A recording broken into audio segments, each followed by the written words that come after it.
everyone, I got one more concern about this whole cost over revenue calculation, and I had an idea. I've been sneaking out in between my end of my class at 3 o'clock and beginning my office hours at 3:30, and just kind of running around campus, clearing my head, just getting out of my chair to get some movement in. And something hit me today. I think we can explain the concern that I'm about to explain mathematically with spreadsheets with you pretty simply through the lens of thinking about how differently aged people view Christmas Day and then thinking about the next Christmas. So, for example, if you've ever been around a small child on Christmas Day, like our son when he was really, really young, like 2, the day after Christmas, he'd say, "Dad, Christmas is so far away." Whereas, me being an old fart, I'm like, it feels like Christmas is like right there. And then I realized it's kind of relative. For him, he's 2 years old. Let's just throw some numbers out there. He's 2 years old.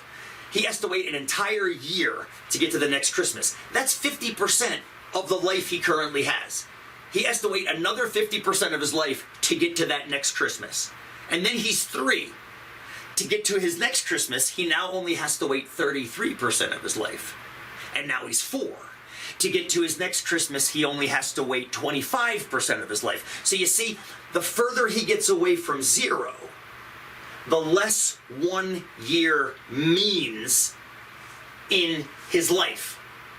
Then you go to somebody like me. I'm almost 50. 50, 1 year for me moving forward is only 2% of my life. It means a lot less. That comparison actually is one of the problems with the current cost over revenue metric. Let's take a look. Okay, so what I did here, rather than looking at every single course, I just focused on CTE. This same exact idea will apply to transfer as well, but I just took the 3 smallest revenued sets of courses in CTE in the most recent data that I could find, which is Wildland, Fire, Fish and Wildlife, and Apprenticeship. There are their revenues, okay? And then I took the 3 largest revenues I could find, which was CIS, Business, and Aviation. And Aviation, I don't know if we're going to talk about this in RSC. I fail to see how Aviation has a revenue of $3.7 million. That is one hell of a lot of money. So anyway, we can put that on the back burner and chat about that later. But it is the largest revenue listed in the 29 CTE sets of courses. Then what I did was I took 1 extra credit worth of dollar, or I guess $1 extra worth of credit. I took $109, which is what 1 credit equals, and I added it to that revenue.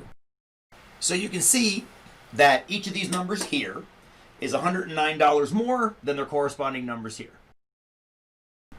Just looking at the data like this doesn't really help us to truly appreciate the change in what the current revenue was versus this new, I called it marginal revenue, because what happens if you add 1 credit? So what I want to look at is, how much is this $109 worth to the new marginal revenue? What chunk of $10,705 is 109? What chunk of 13,000 is 109, and so forth and so on?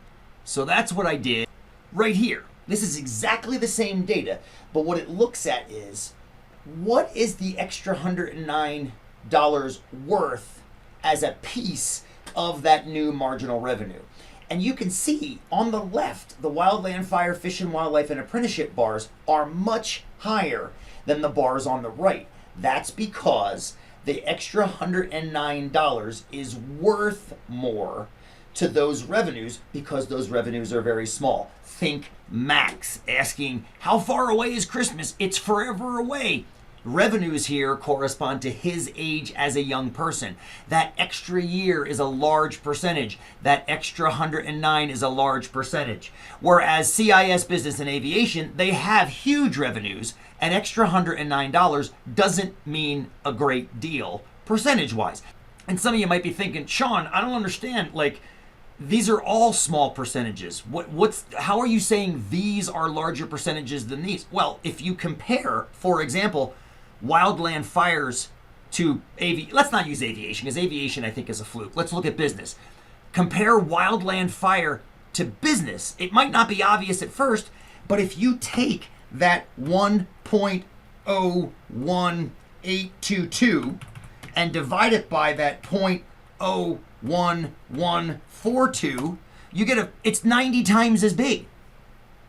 I mean, yeah, it's only 1%, but that 1% is 90 times as big as the percent over here, which means that $109 has 90 times the effect on wildland fires revenue than it does on businesses revenue. And this is the problem with cost over revenue. If you have a fixed amount of dollars going into the revenue and it's having a wildly different percentage value on the revenue for that set of courses, then that measurement of cost over revenue is going to have a very high volatility for small sets of courses. Big sets of courses are not impacted anywhere near as much over small changes of student enrollment as small sets of courses are. So we'll wrap up in the next video.